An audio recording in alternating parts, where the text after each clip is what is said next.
Good evening, guys. Now is it audible? Is it audible now?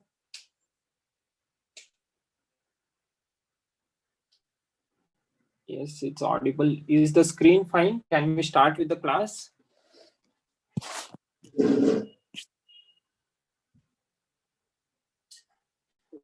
Guys, now is it audible?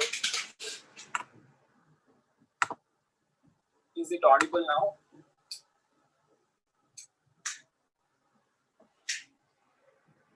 Yes, it's audible. Is the screen fine? Can we start with the class?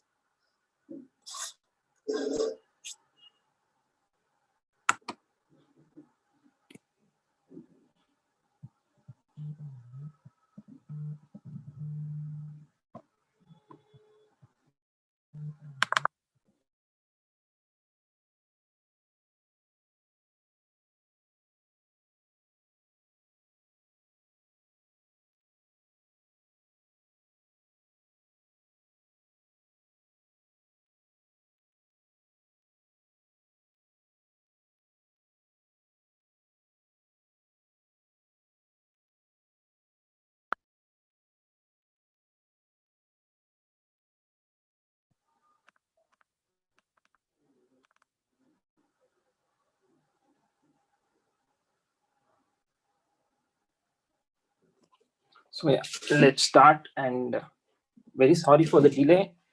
So today's class will be approach to palpitation. So what we'll be doing is we'll just see how to take a history when a person arrives with palpitation as his chief complaint, and we'll also look into in the end what are the investigations we'll do for such a patient and what are the investigations to be done and how do we approach such a case. Okay.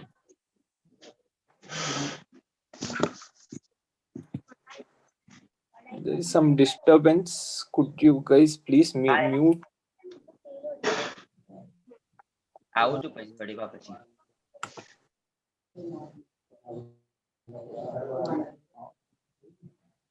Is the disturbance only for me or is it for everyone?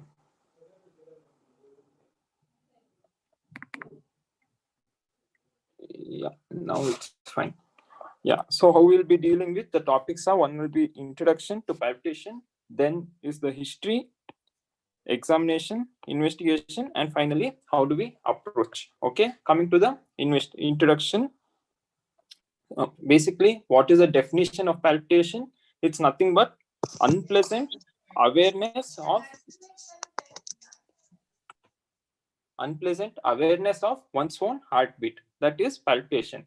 It is nothing but unpleasant awareness of one's own heartbeat. So a simple definition of palpitation is unpleasant awareness of one's own heartbeat. And how does it occur? What is the mechanism?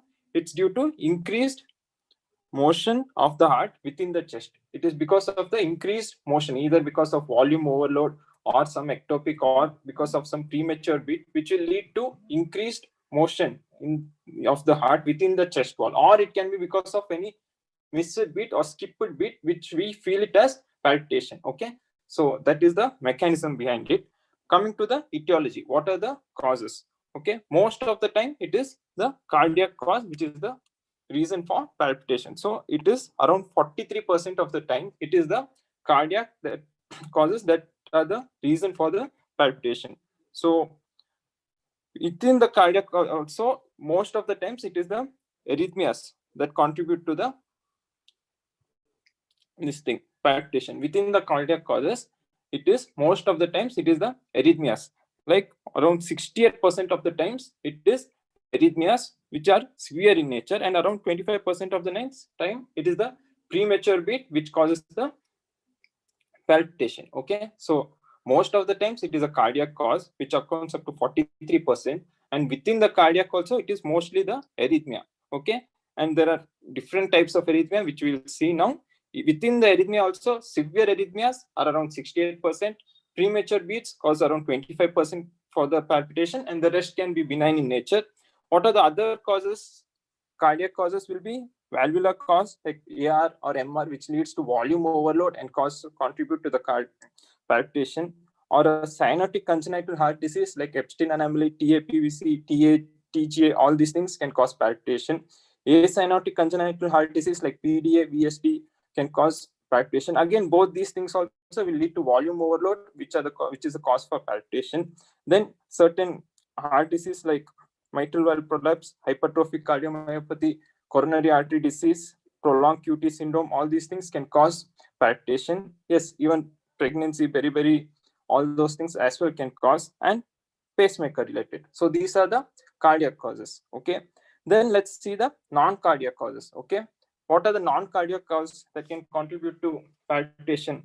One is hyperkinetic circulatory states. Okay. There will be hyperkinetic circulatory states which will lead to increase in cardiac output, that which we may perceive it as palpitation. So what could be those causes? Anemia, which contributes to 1% of the cause. Others can be AV fistula, fever, thyrotoxicosis, pheochromocytoma, etc. Next are other diseases which might contribute to arrhythmia. Okay, so it is called arrhythmogenic.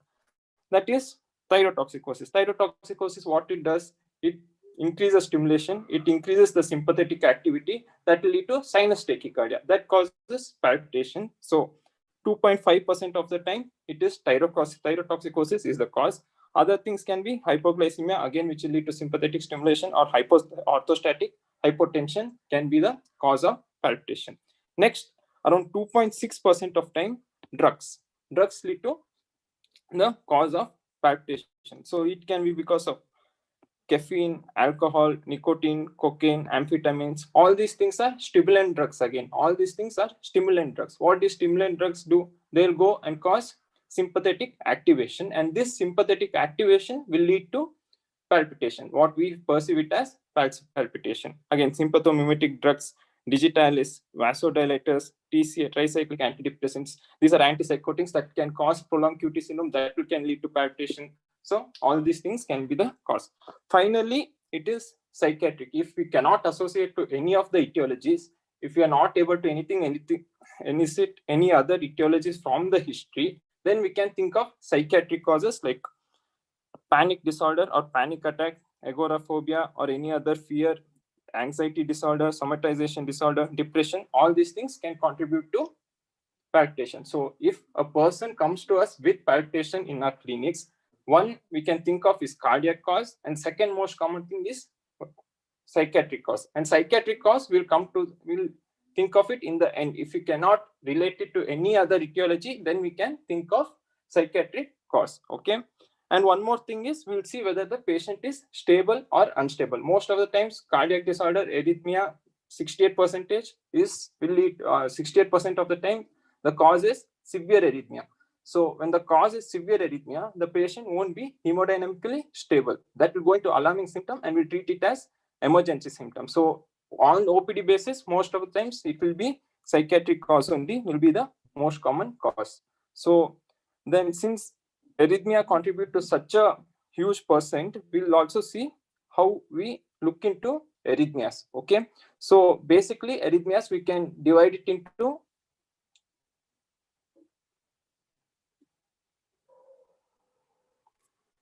arrhythmias can be divided into bradyarrhythmias and tachyarrhythmias. So we'll just see the basics of arrhythmias and how do we divide it, because such a large percentage will contribute to palpitation. Okay, so if it is bradyarrhythmia, palpitation won't be the prominent symptom. The chief complaint of the patient will usually be fatigue or intermittent lightheadedness or syncope. So these are the common complaints of the patient, and palpitation won't bother him so much, or it won't be a prominent symptom. Okay, so it is not such a common feature when it comes to bradyarrhythmia. So mostly palpitation, arrhythmogenic means we'll think of tachyarrhythmias. Now coming to tachyarrhythmias, how can we divide tachyarrhythmias? One is normal, simple sinus tachycardia. Simple sinus tachycardia.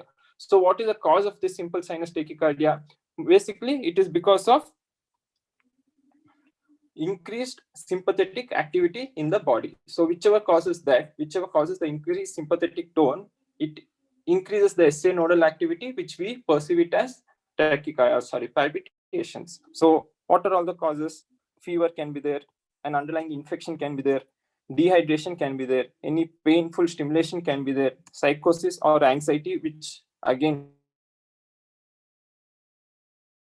drives our sympathetic system, hypoglycemia, hyperthyroidism, or any autonomic dysregulation. Okay, so but the thing is, what we can easily come to the diagnosis with this because of the associated symptoms. Okay, because of the other associated symptoms are also present, which will take us to the etiology when it comes to sinus tachycardia. Okay, next, if it is not sinus tachycardia, what are the other causes of tachyarrhythmias? One is above the AV node, other one is below the AV node, and one more is junctional tachyarrhythmia.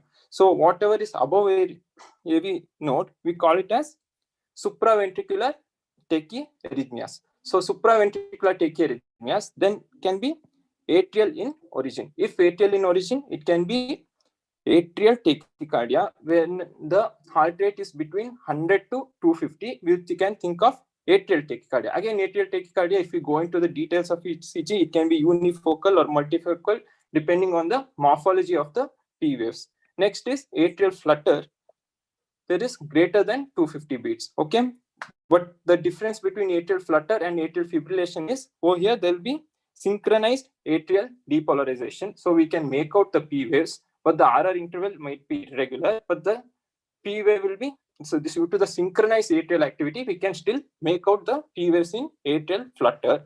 The other one being atrial fibrillation, heart rate will be greater than 350 and there will be asynchronized atrial depolarization. So what will lead to the fibrillatory waves? What we call it as fibrillatory waves. We will not be able to see the P wave and RR interval will be irregular. So what can be the cause for all these things? What can be the cause for all these atrial origin tachyarrhythmias are? One is increased automaticity of the atrial fibers. Increased automaticity, why it will be either there will be stretching of the atrial myocardium. When does that happen? If there is an MS or an MR, that will lead to volume overload, that will cause stretching of the atrial fibers. That itself can become increased automaticity of the atrial fibers, or there can be an ischemic patch in the atrium which will lead to increased automaticity, or because of any pulmonary disorder, again that can lead to atrial stretching, like there will be pulmonary hypertension which can lead to atrial stretching, which can cause increased automaticity. So this can be the cause. And what can be the how does the palpitation present? It can be either sustained palpitation, or it can be non-sustained, or it can be any paroxysmal event. So this is how atrial tachyarrhythmias present. Next is re-entry tachycardia, re-entry tachyarrhythmias. So over here, when it was atrial in origin, over here the problem was not with the conduction. The problem was with the structural defect in the heart, like because of stretching or any ischemic patch. Over here, in re-entry tachycardia, there won't be any structural abnormality in the heart. It is because of the abnormality in the conduction. Conduction pathway defect will lead to re-entry tachyarrhythmia. So this can be again of two types. One is AV-NRT, which is much more common, and other one is AV-RT. AV-NRT, how do you differentiate clinically from AV-NRT is, AV-NRT will be usually relieved by vagal maneuvers. Okay, by doing a Valsalva, AV-NRT can be relieved. This is one of the relieving factor. Okay. Next is junctional tachycardia. The origin of tachyarrhythmia is from AV itself. Okay, when the remote picks up as the pacemaker and it leads to tachycardia, it is called as junctional in origin. Again, junctional in origin, how do we differentiate? The heart rate to the max can go up to 130 and there won't be any P waves. That's in the ECG. Okay.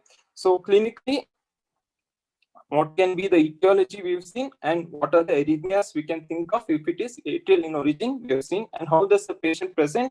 The patient usually gets palpitations, chest pain, dyspnea, diminished exertional activity, and occasional syncope. So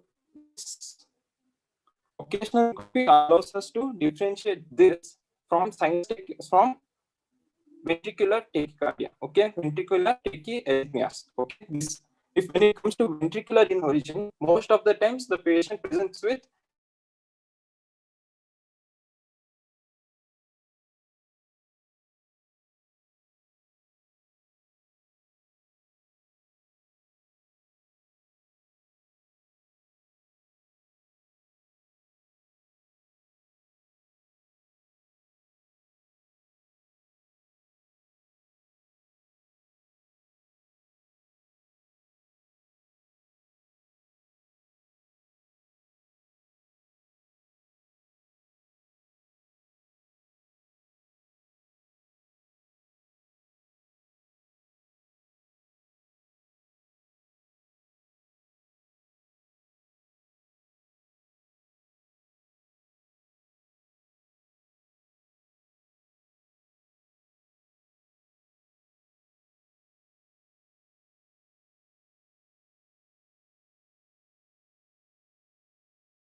Is it visible now?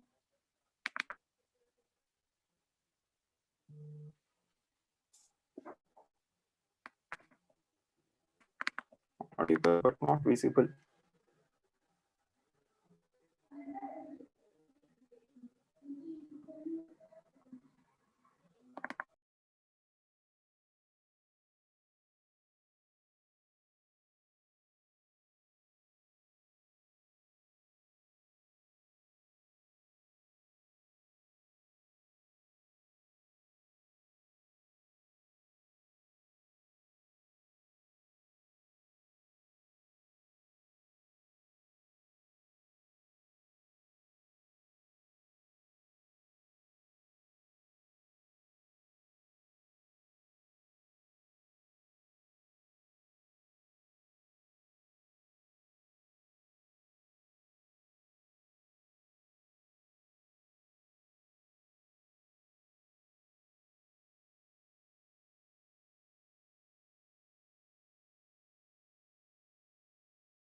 Yeah, again, sorry. Now is it fine? Is it fine now? Yeah. So where were we? We were telling how to differentiate a supraventricular arrhythmia from a ventricular arrhythmia.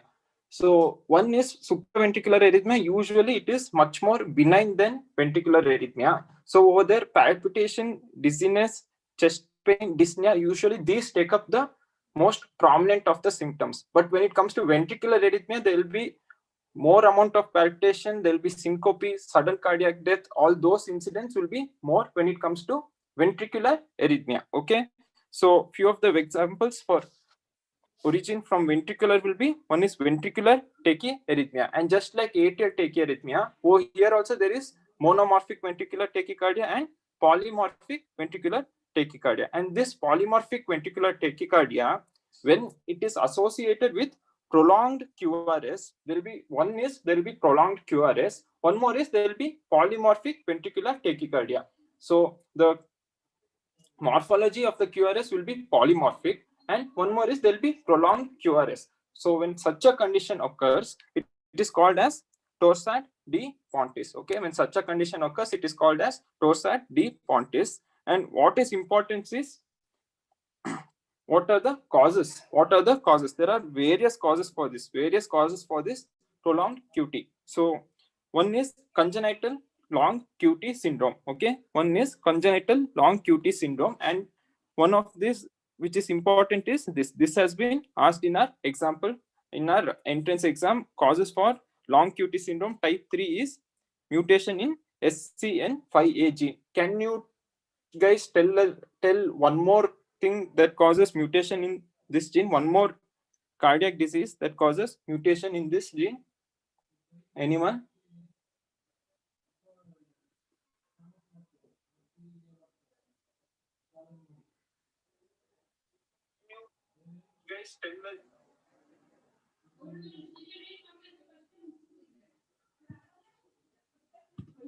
Anything that causes mutation in this gene, SCN5A gene? Anyone? Yes, very good, Rishabh. It is Brugada syndrome. Brugada syndrome also causes mutation in this gene. Next cause for prolonged QT involved, one, these are congenital. Then comes the acquired cause. Among acquired cause, again, this has been asked in our entrance exam. What are the electrolyte abnormalities that can cause prolonged QT interval? One is hypokalemia. Next one is hypomagnesemia. Other one is hypocalcemia. Then coming to the drugs, there are long list of drugs which can cause prolonged QT interval. Okay, so again, this becomes important in our history taking. Medication history is very important. So that can be antiarrhythmics, again antibiotics, most importantly macrolides like erythromycin, clarithromycin, and clindamycin, or any antifungals like ketoconazole or itraconazole. Then coming to antipsychotics like haloperidol and all, and tricyclic antidepressants. All these things are very important class of drugs. Again, antihistamines. So these are the important drugs which we need to remember. One is antiarrhythmics, two antibiotics like macrolides like erythromycin, clarithromycin, clindamycin, antifungals like ketoconazole or itraconazole, few antipsychotics and antihistamines, and then few systemic causes as well. Okay, so these are the causes for long QT intervals. Okay, among this also, again, intracranial disorders which usually increases the intracranial pressure, intracranial hemorrhage, all these things are important causes of long QT, prolonged long QT interval. Okay, which can lead to, again, ventricular tachycardia.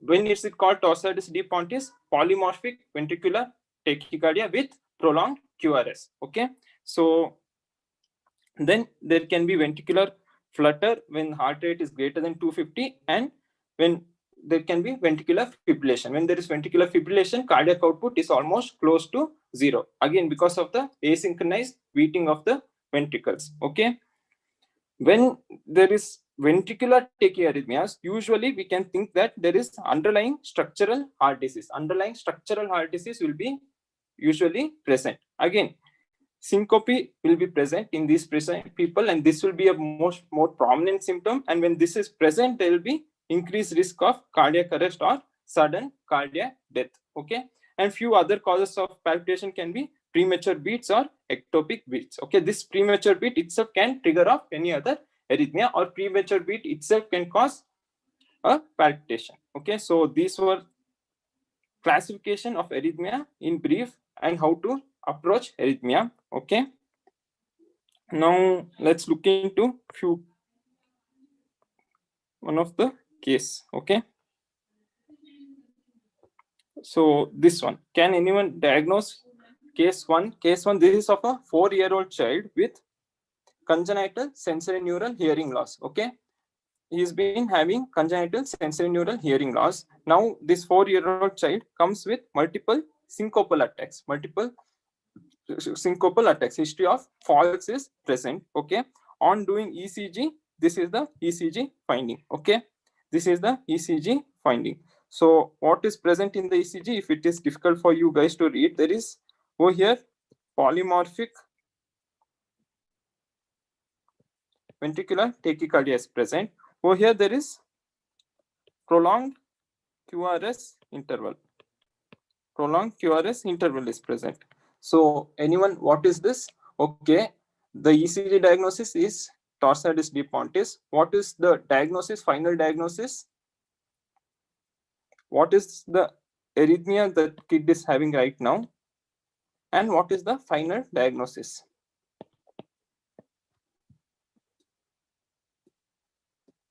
Anyone with the answer? Yes, good, Sharanya, and one other person, I'm not sure of your name. And iPad Pro, correct. The arrhythmia is Torsades de Pontis, and the diagnosis is Jervell-Lange-Nielsen syndrome. This again is one of the cause for congenital long QT syndrome. One of the cause for congenital long QT syndrome is Jervell-Lange-Nielsen syndrome, wherein there will be congenital sensory neural hearing loss along with prolonged QT, along with long QT syndrome. Okay, so this was case one.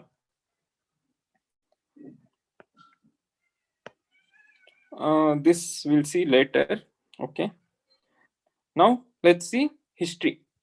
How do we take a history in a patient presenting with palpitation? So till now, what all we saw what is palpitation, definition, mechanism, what are the causes for this palpitation, and arrhythmias. How do we see what are the causes for arrhythmias? What are the types of arrhythmias we looked into? Okay. Next, coming to the history. History one, when it's palpitation, as we already saw, it can either be of cardiac etiology or non-cardiac etiology. If it is cardiac etiology, what we'll have to make sure in our history is whether the cause is any serious arrhythmias. If it requires emergency treatment or any other causes. Okay, if it's serious arrhythmias, again the patient will be hemodynamically, he won't be stable, hemodynamically unstable patient, or a patient presenting with cardiac arrest. So these are the two possibilities. So this comes into the alarming symptoms. So what can be the history? Palpitations associated with syncope or pre-syncope. Okay, it's usually indicative of, as already told, a ventricular tachyarrhythmia. Okay, most of the times it is ventricular tachyarrhythmias or SVT, which is sufficiently rapid enough to cause decrease in the cardiac output. So it is again an emergency situation. Or if there is a family history of sudden cardiac death or any other known arrhythmias like Brugada, WPW, or prolonged QT syndrome, again this we can think of it as alarming symptom. Or any medications known to cause prolonged QT interval, or any other medications that is known to cause arrhythmias, or a personal history of heart disease, coronary artery disease, congenital or any other valvular heart disease, hypertrophic cardiomyopathy, or dilated cardiomyopathy. If these are the things in our history, then we need to think that these are alarming symptoms, and we need not take a detailed history in such cases. He will require emergency treatment. Okay, so person presenting with syncope or pre-syncope with all these things as past history tells us that the cardiac is compromised. There is decrease in the cardiac output and he requires emergency cardioversion or so, and the treatment part will not deal with it now. It requires emergency treatment. If not, we can go ahead and take up detailed history. Okay, so starting with the patient familiarity like age. Age, how does it make a difference? If it is pediatric age group, we can usually think of congenital heart diseases. If it is in a fairly younger age group, then we can think of psychiatric illness contributing to the cause, adolescents and younger age group, or arrhythmias due to any other bypass tracks like WPW syndrome, which presents in our 20s to 30s. Okay, if it is older age, then we can think of any because of any structural heart disease like myocardial ischemia, coronary artery disease. All these things can cause arrhythmias in a older age patient. Okay, gender, how does it make a difference? Female, if it's female in our again 20s to 40s, we can think of AV anarty as to be the cause. Okay, if it's a male, any other cardiac etiology can be a cause, like coronary artery disease. All these things are more common among male. Okay, then coming to occupation, again, if it is something like stress related, or if he's a student, all these things again will show that it psychiatric illness could be a contributing cause. Okay, so this is how initial history will help us. Later, looking into HOPI. Okay, so what are the questions, structured questions, which we need to ask in a HOPI? One is mode of onset. Second one is duration of the palpitation. Third one is what is the frequency of the palpitation. Then what is the nature or character of this palpitation. Then what are the aggravating or relieving factors. Then we can, if the palpitation is persistent, then we can ask him to tap out the palpitation, like within a minute duration. We can ask the patient to tap out. That will tell us whether the palpitation is regular or irregular. And next is what are the other associated symptoms. Okay, so first is mode of onset. If it is sudden in onset and abrupt cessation is present, then we can think of any paroxysmal atrial or junctional tachycardia, or any atrial flutter, or any atrial fibrillation. This we already saw in our arrhythmia classification. The ones which are atrial in origin can come as either persistent, non-persistent, or any paroxysmal event. So this can be the cause. Okay, if it is gradual onset and then cessation, then we can think of sinus tachycardia, anxiety, all these things to be the cause. Next, coming to the duration, whether it is, we should ask whether it is acute or chronic. Chronic atrial fibrillation, all such things can be a chronic cause, correct? No, atrial fibrillation can remain persistent, that will become to the chronic cause. So whether it is acute or chronic, again same, whether it is persistent or non-persistent. If it is persistent, then we can usually think of those that causes volume overload in the heart, like any valvular heart disease like aortic regurgitation, mitral regurgitation, tricuspid regurgitation. This causes volume overload, which leads to persistent feeling of palpitation. Any acyanotic congenital heart disease or cyanotic congenital heart disease, which lead to volume overload states, or persistent arrhythmias like atrial fibrillation, as told earlier, and any other non-cardiac cause. Again, these non-cardiac cause also will lead to increased volume overload states. Okay, like anemia, AV fistula, thyrotoxicosis, psychiatric illness, etc. Okay, or any other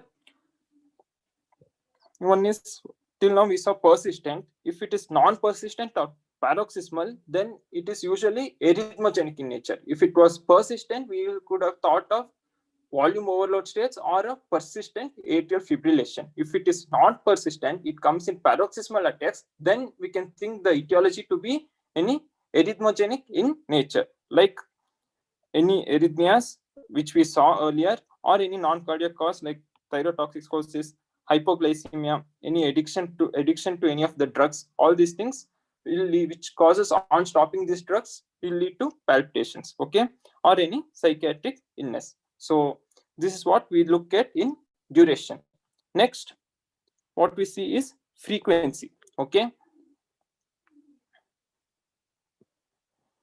any arrhythmias and any other psychiatric etiology is there, they'll occur several times a day. So we'll have to ask about the frequency of the palpitations. Okay, then we can ask how does he feel this palpitation. Okay, how is the patient able to feel this palpitation. Okay, so the patient might describe it as pounding in nature or stopping in nature, whether he's jumping or the heartbeat is racing. So all these things can be the character of the palpitation. Okay, if the patient feels the character to be heartbeat to be skipped or flopping or floating, then we can think of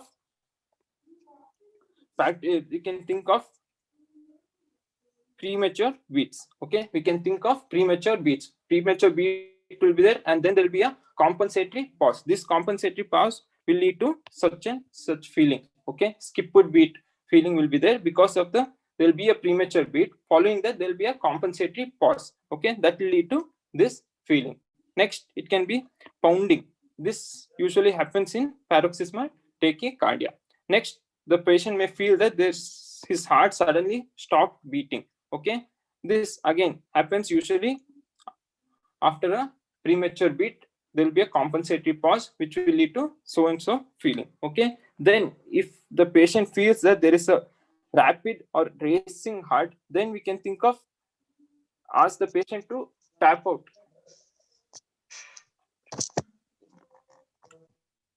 Then we can ask the patient to tap out within a minute how many times he's getting and how he is getting. If it is regular, then we can think of sinus tachycardia or a supraventricular tachycardia or a paroxysmal atrial tachycardia. Okay, if it's irregular, then we can think of atrial fibrillation, atrial flutter. This is similar to our pulse, regular or irregular.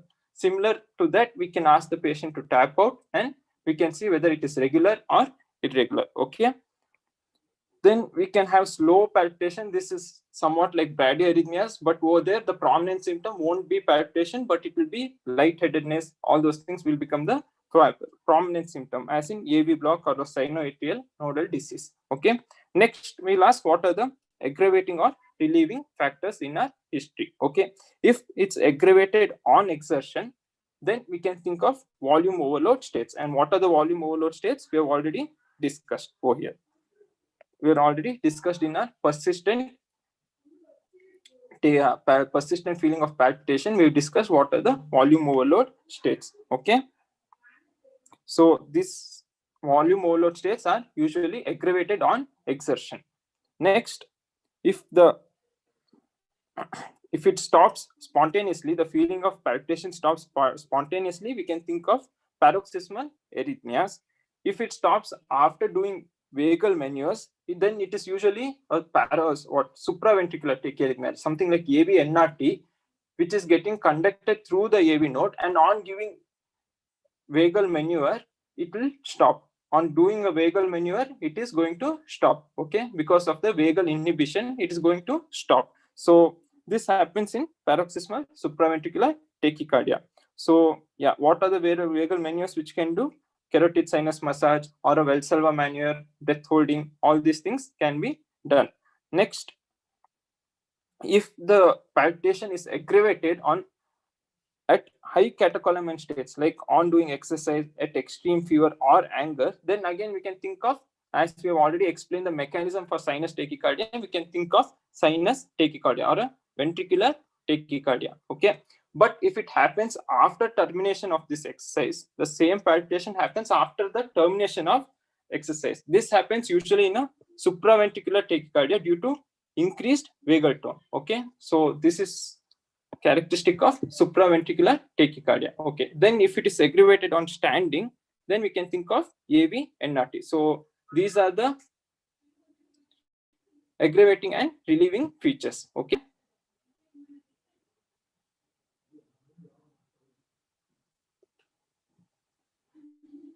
I'll just get the battery, 2 minutes.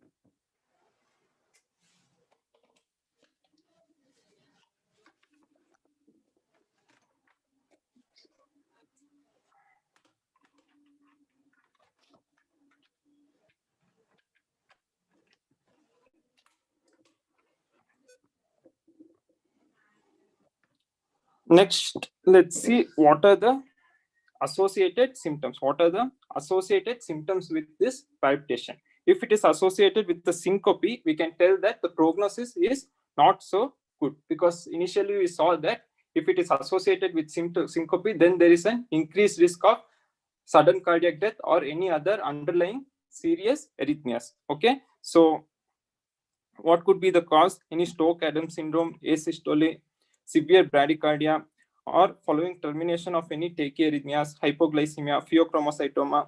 All these things could be a cause of this syncopal attack. If associated with chest pain, we can think of myocardial infarction. If associated with dyspnea, then we can think of heart failure, acute pulmonary embolism, or a bronchial asthma. If associated with polyuria, then we can think of, again, paroxysmal atrial tachycardia or atrial fibrillation. Again, this is very characteristic. If it is associated with polyuria, palpitation, then we may think of supraventricular origin, atrial tachycardia, or atrial fibrillation. Okay, then if we feel throbbing feeling in the neck, okay, or any pounding sensation in the neck, we can think of aortic regurgitation. Okay, aortic regurgitation.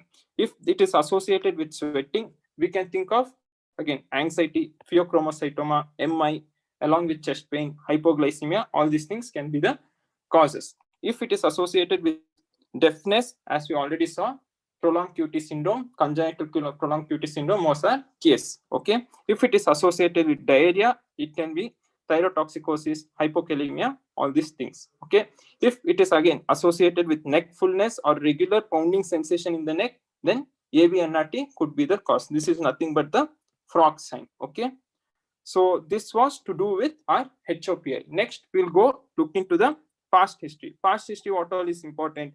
Any history of any suggestive of any psychiatric illness like anxiety, depression, bipolar disorder, or if he's had any incident, traumatic incident, post-traumatic stress disorder, panic disorder, somatization, hypochondriasis, all these things are important. Okay. Next, coming to if there is any history of any heart disease, hypertension, so any structural heart disease causing arrhythmias could be the cause. If there are any vagal symptoms like diaphoresis, lightheadedness, nausea, or if there is any congenital or any other valvular heart disease. So these are the things we will look into in our past history. Next is the family history, whether there is any family history of any arrhythmias like Brugada, WPW, or if there is any history of sudden cardiac death. Next is the personal history. Okay, personal history, if he is using any drug abuse is present or is taking any other medications. So medications, so these are the same list of medications which we saw earlier.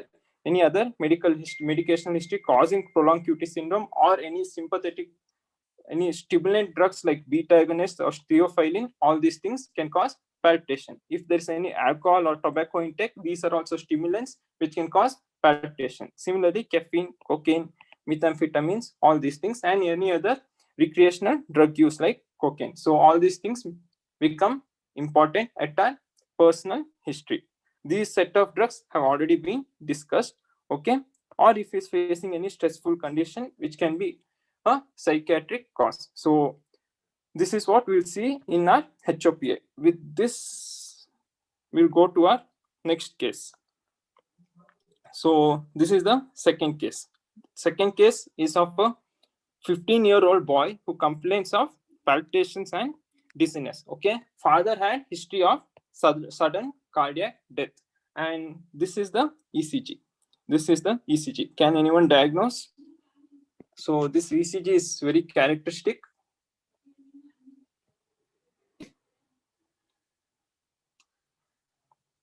And when you guys diagnose, what is the finding you're seeing in the ECG as well?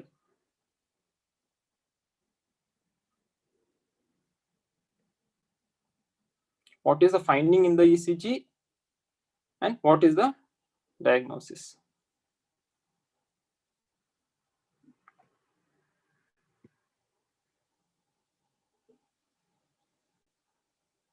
So yes, many of you got it right. Yes, there is one complaints of palpitation and dizziness, indicating that there might be some arrhythmogenic in nature, along with family history. So some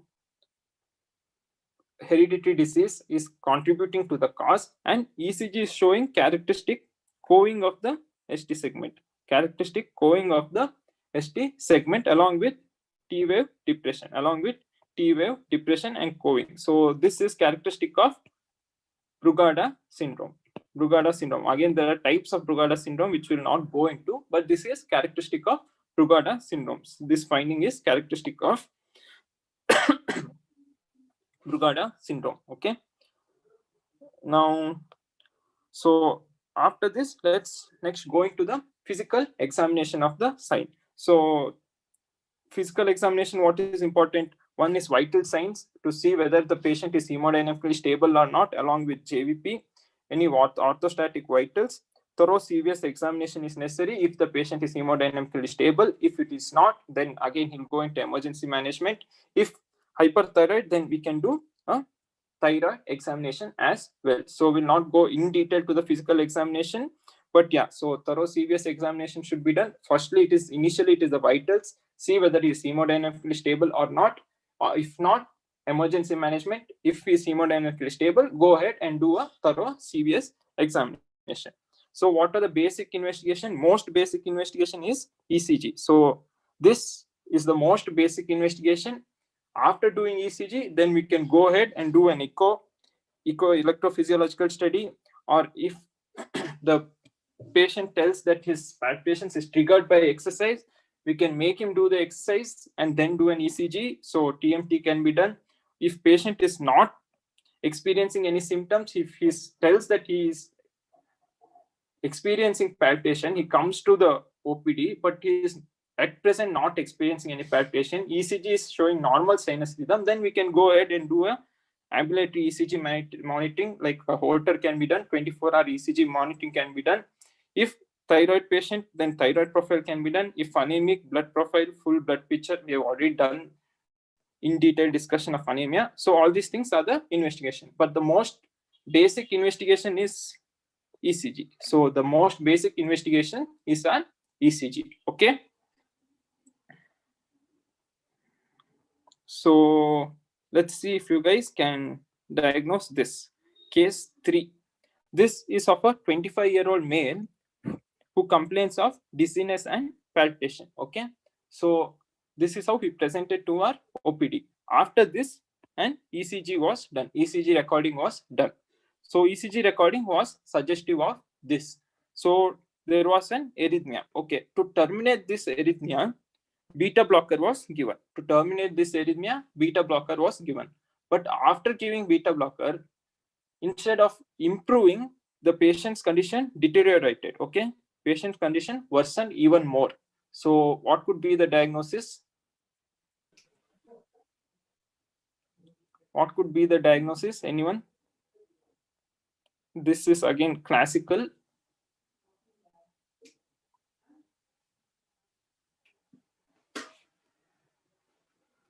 Yeah, he went into a ventricular tachyarrhythmia. Okay, after giving this thing, after giving a beta blocker, he went into a ventricular tachyarrhythmia. That's why the patient condition worsened even more. Yeah, giving a beta blocker led to AV nodal block, correct. But on blocking AV node, we could have expected this arrhythmia to terminate. Instead of that, the arrhythmia worsened. It went into a ventricular tachyarrhythmia. What could have happened? What could have happened in our patient? Anyone?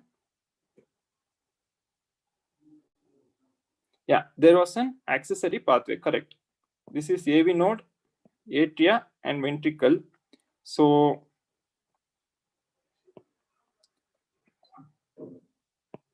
this we ended up blocking, which triggered this accessory pathway, which led to our ventricular arrhythmia. So what can be the diagnosis? What is this accessory pathway? Bundle of Kent. Bundle of Kent, someone has told. Yes, correct. This is classical of WPW syndrome. WPW syndrome. So what happens in WPW syndrome? Either the patient can remain asymptomatic, where that time we'll call morphologically significant WPW syndrome because only ECG is suggestive of that. Okay, or he can be a WPW syndrome wherein there is symptoms. Okay, this WPW syndrome can usually go into two types of arrhythmia. Okay, one is AVRT, not AVNRT. He can go into AVRT. Other one is atrial fibrillation. So a WPW syndrome can go into these two types of arrhythmia. That is what happened in our case. This is a case of atrial fibrillation. Okay, after doing, when we gave a beta blocker, we blocked the AV node, but this bundle of Kent was still working. This bundle, through this, and another arrhythmia got triggered, which led to ventricular tachycardia, Okay, so again, this is a classical thing asked in our entrance exam and all. Okay, or any quizzing, if you guys go to, this is usually asked. So this was asked in one of our quizzes, so picked up from there. Okay, finally, let's see how to approach a case of palpitation with this background, with the background of history, with the background of etiology, and with the background of what the investigations that need to be done. What are the investigations that need to be done? We'll see the approach to palpitation.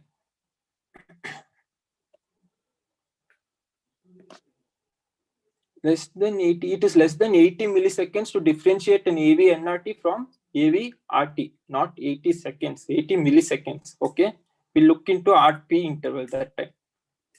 So we'll not go so much details into ECG. Yeah, AV NRT and AV RT, how do you differentiate? MacBook is basically, you look at the RP interval. If RP interval is less than 80 milliseconds, it is usually AV RT. If it is greater than 80 milliseconds, then it is AV NRT. Okay.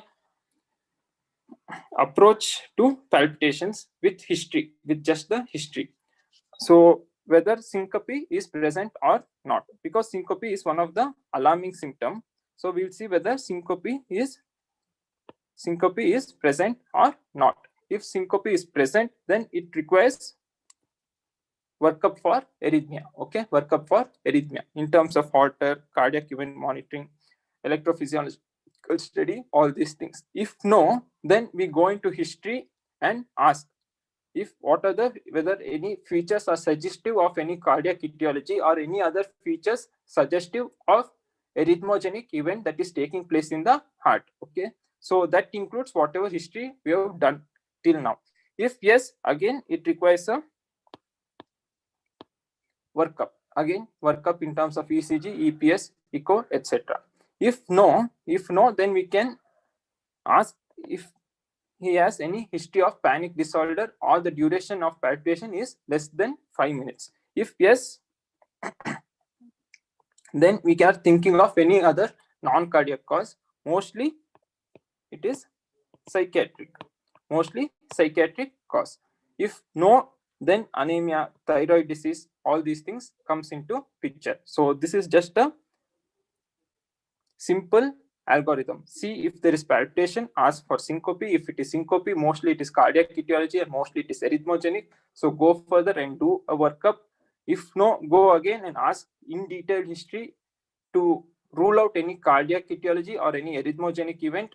Through our history, if we get such a history, then go again do cardiac evaluation.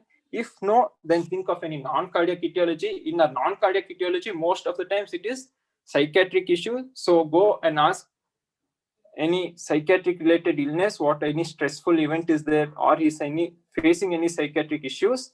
If he is not facing any such things, then we can think of anemia, thyrotoxicosis, all those etiologies which contribute to just 1 or 2%, as you've seen earlier. Okay, in between this, drug history is also important. Okay, medical history is also important. Okay, then again, when we think of arrhythmias, first thing we'll have to do is ECG. In ECG, what we'll look at in simple, how do we diagnose arrhythmias? In simple, go and have a look at QRS. So there can be a narrow complex arrhythmia, narrow QRS complex arrhythmias, or a wide QRS complex arrhythmia. If it is narrow QRS complex arrhythmia, then it is usually supraventricular in origin. If it is narrow, usually it is of supraventricular origin. So next thing that we'll have to do is look at RR interval. if the RR interval is regular or irregular. If the RR interval is regular, next go and have a look at the P waves. Okay.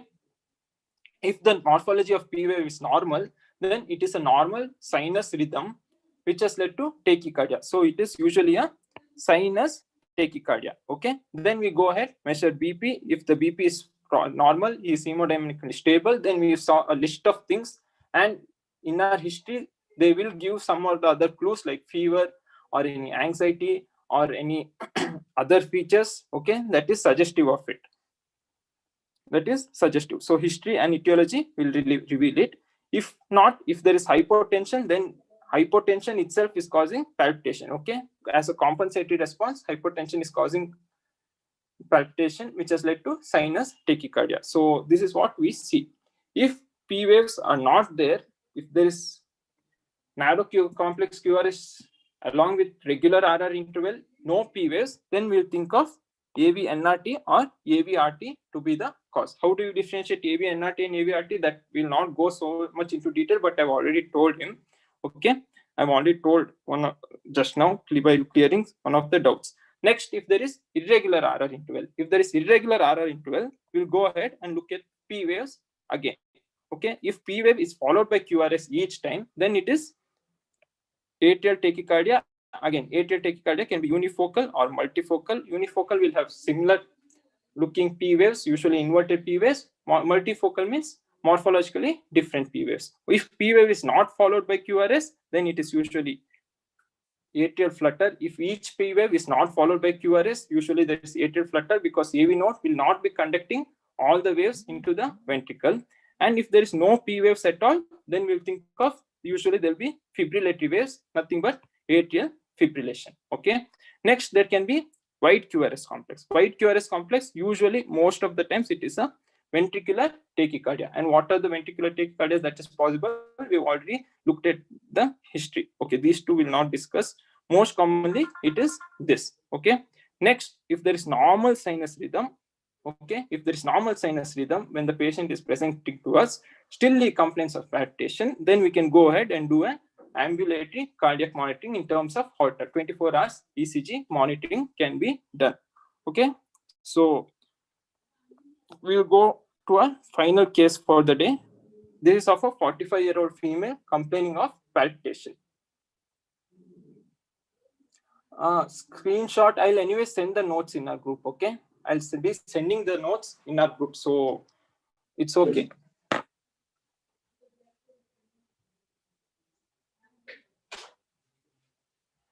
Anyone willing to volunteer?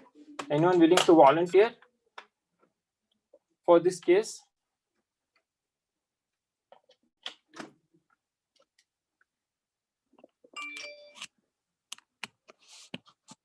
Anyone willing to volunteer for this case? This of a 45-year-old female presenting with palpitation. In our WhatsApp group, we'll usually share, or in our Telegram group, you just type White Army and join the group. All the notes you'll get all our notes and all the PPTs that is done in our previous classes. Okay. So this is of a 45-year-old female who presented with palpitation.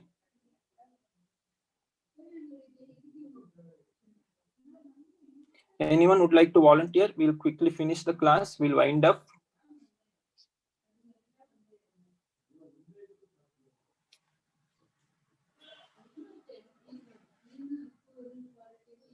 Anyone? Okay. So MacBook, could you please unmute yourself?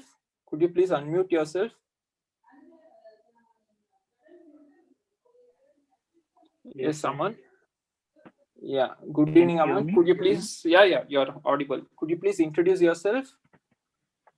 I'm Aman from final year from SKNMC. From? SKNMC, Pune. Pune. Okay, you're from Pune. Nice to hear that. Hope you're doing well. Did your colleges also start? Because in Karnataka, our colleges are starting from tomorrow. What about yours? So we have a prelim exam from 5th December. Okay. From 5th December, you have your exams. Okay. Practical exam, offline.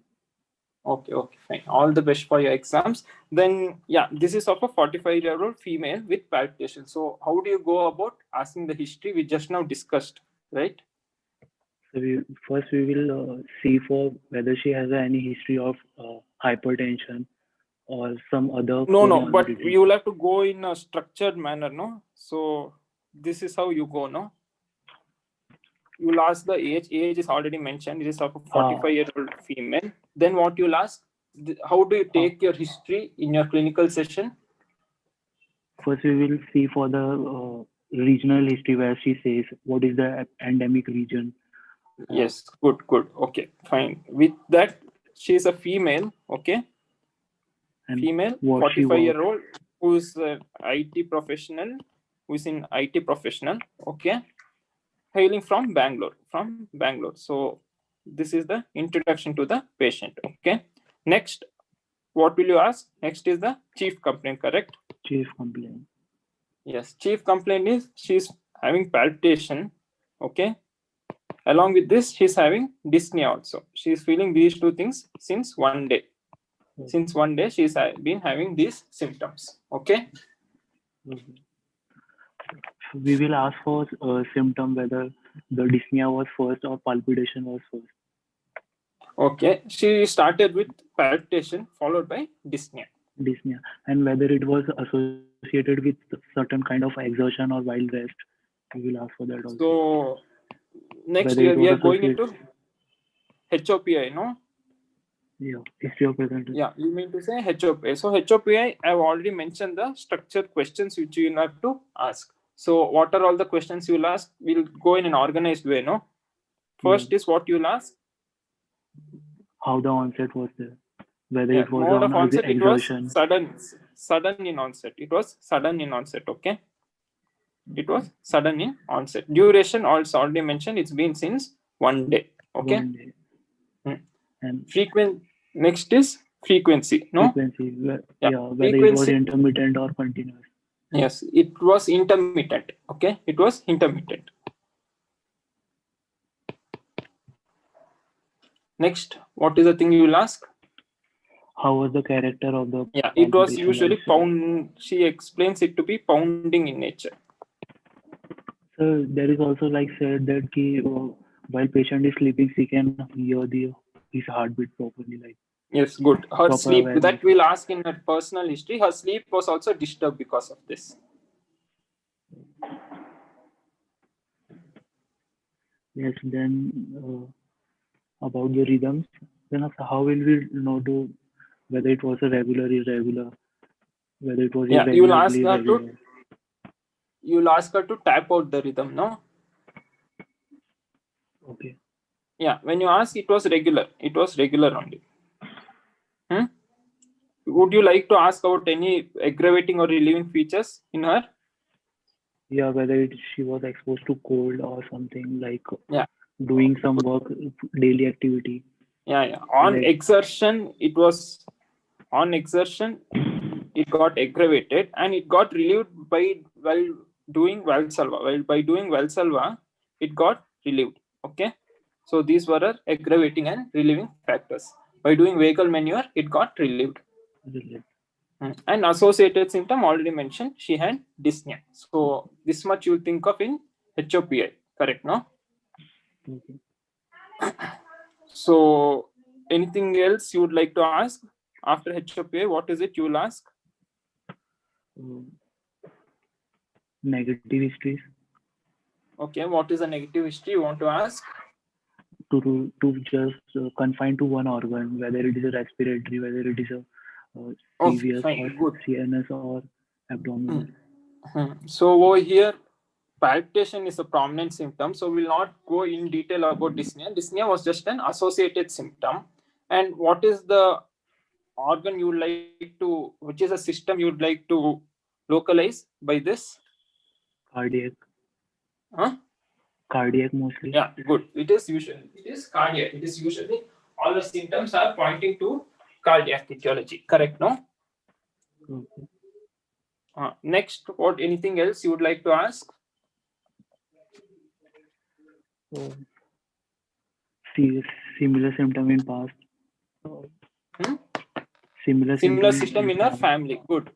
Family history, nothing significant. Such symptoms were not present in her family. Okay. Similar Next, symptom in past. in her past history, yeah, she's been having these symptoms. In the past also, she has had such symptoms. Okay.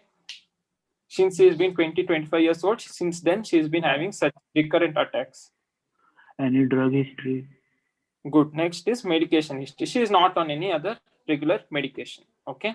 And any psychiatrical or post-traumatic stress disorder.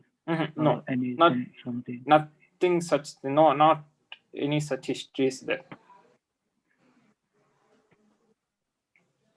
So this was to do with HOPI. With HOPI, now would you like to come to some differential diagnosis?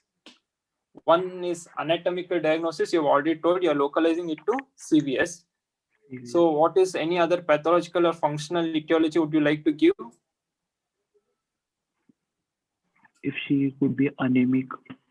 If she could be anemic, that we'll see in our examination. But by history, she was not, by doing some small activities, she never used to feel dyspneic. Her menstrual history is fine, nothing significant. Okay. So you're keeping anemia in your differential diagnosis. So very good. So your differential diagnosis, what are your differential diagnosis at this stage? One is you're telling cardiac etiology. What cardiac etiology you're thinking of? Ectopic heartbeats, could be atrial. Okay. You're thinking of any arrhythmias. Then you're thinking of any ectopic heartbeats. Okay. Then you told anemia. Anything else in your differential diagnosis? Okay. You have told AV. In arrhythmias also, we have come to diagnosis. All arrhythmias will be there now. Yeah, AV, NRT, or any structural heart disease, or broadly Rishabh is telling a PSVT. Okay, so these are your differential diagnosis at this stage. So anatomically, you're localizing it to cardia, and functionally, you're telling it is either any arrhythmogenic event or any ectopic beat that is causing. Okay. Or so these are the post-MI scar. Post-MI scar which causes the re-entry or some structural abnormality would be there.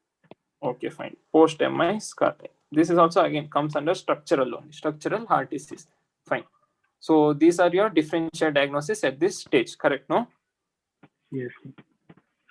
So next, coming to examination. Examination, her vitals were stable. Okay. Her vitals were stable. Okay. Then she's been having pounding sensation near her neck that is present. Vitals are stable. And on examining the cardia, there was just tachycardia was present. S1, S2 was normal. Nothing else was present. Okay. No other audible murmurs and all were present. That is from our examination. Okay. Yes, sir. Aman. So this was our examination findings. Now, would you like to change your diagnosis, or would you like to narrow down into something? There has been tachycardia was present on auscultation. Okay. Vital signs were stable. Most probably it will be atrial or ventricular tachyarrhythmias. Okay. Atrial or ventricular tachyarrhythmias. Very good. So this is your narrow differential diagnosis. Next, what is the first investigation you would like to do? First, we will do normal blood routine and all things like. No. Before that, in our patient, what ECG, you would like to do? ECG. Yes. Very good. ECG you would like to do. So this is the ECG. This is the ECG. So how do we approach arrhythmias with ECG? What is the first thing you look at? First, we will look for the regularity for sinus rhythm or whether it is a irregular rhythm. Yes, good. That is sinus rhythm, regular. Fine. Good. Is it sinus? I'm not able to see any P wave actually. Okay, fine. Your approach. For regular rhythm it is. We'll see how that is how in general how to read ECG. We ask good. We'll have to see the rate. We'll have to see the rhythm. We'll have to see the axis, whether there is any deviation. Good. That is how then we'll have to see each interval, and then we'll have to look into single individual leads. So that is how we normally read ECG. Very good. happy with your approach. It is more than 250. The heart rate is. Yes, good. That is the regular approach. Now we'll see with this. You already told there is a tachycardia, so you're already suspecting a tachyarrhythmia. No, so how do we approach arrhythmia using this ECG? We've already seen, no. That how do we algorithm. approach arrhythmia? First, we will see whether it is a wide or narrow. Yes, wide or narrow. In our patient, what was it? It is less than 2 boxes, so it is narrow. Yeah. So there is narrow QRS complex, correct? No. Yes. So next, what you will see? What you look at? Presence or absence of P wave. Okay. Before that, RR interval you look at, no? Yeah. Yeah. Whether So it is a regular. Yeah, it is regular. RR interval is present. After that, you look at P waves, correct? No. Yeah. No P wave. So regular RR interval is there, narrow QRS complex is there, and there is no P wave. No P correct? wave. No. So yes. What would you like to? You'll narrow it down to what? Only two things are there. AVRT and AVNRT. NRT and AVRT. Okay. So as it is, the incidence of AVRT is very less. So AVRT is the most common cause, and it is a and it is more common in female also. Yes, middle-aged female. So with this, you will diagnose this to be a AVNRT. Okay. NRT. Yes. Good. Very good, Aman. Thank you for volunteering, and all the best for exams also. Okay. Thank you, sir. So I think with this we'll wind up the class, and sorry for all the delay, and there was some technical trouble also. Sorry for that. Okay. Any doubts? Since it's already late, you can always message me on WhatsApp or you can mail me. Okay. Yeah. And again, once again, sorry for the delay and the technical issues. Okay. Yes, we can end the session. Thank you, guys. Bye-bye.